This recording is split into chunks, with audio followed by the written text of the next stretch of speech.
पत्नी की लगातार शिकायतों से परेशान होकर एक युवक अपनी बूढ़ी मां को शहर के बाहर बने एक वृद्ध सेवा केंद्र छोड़ने जा रहा था।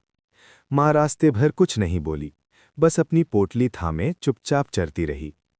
बेटा मोबाइल में उलझा था, मानो ये कोई रोजमर्रा का काम हो। जैसे ही वे केंद्र के अंदर पहुंचे, वहां की एक महिला अधिकारी मां को देखते ही ठिठक गई। अगले ही पल उसकी आंखों में चमक आ गई। वो तेजी से आगे बढ़ी और मां के हाथ पकड़कर बोली, अरे शांता अम्मा, आप इतने सालों बाद।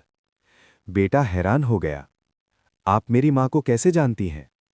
महिला की आवाज भर्रा गई। बेटा, 20 साल पहले जब मैं स्टेशन पर लावारिस पड़ी थी, तब इसी अम्मा ने मुझे अपने घर ले जाकर पाला था, पढ़ाया, आगे बढ़ाया। आज मैं जो हूं, इन्हीं की वजह से हूं। ये सुनते ही बेटे के हाथ से फाइल गिर गई। वो अपनी मां को देखने लगा, वही झुकी कमर, वही थकी आंखें, जिन्होंने कभी उसके लिए पूरी दुनिया से लड़ाई लड़ी थी। उसे समझ आ गया कि जो औरत आज बोझ लग रही है, वही किसी और के लिए भगवान बन चुकी थी। वो वहीं जमीन पर बैठ गया, मां के पैरों से लिपट गया और रोते हुए बोला, मुझे माफ कर दो मां, मैं तुम्हें कहीं नहीं छोड़ूंगा। मां ने उसके सिर पर हाथ रखा। अब भी कुछ नहीं बोली, लेकिन उसकी आंखों की नमी सब कुछ कह रही थी। कभी कभी हमें किसी और की कहानी चाहिए होती है, अपनों की कीमत समझने के लिए।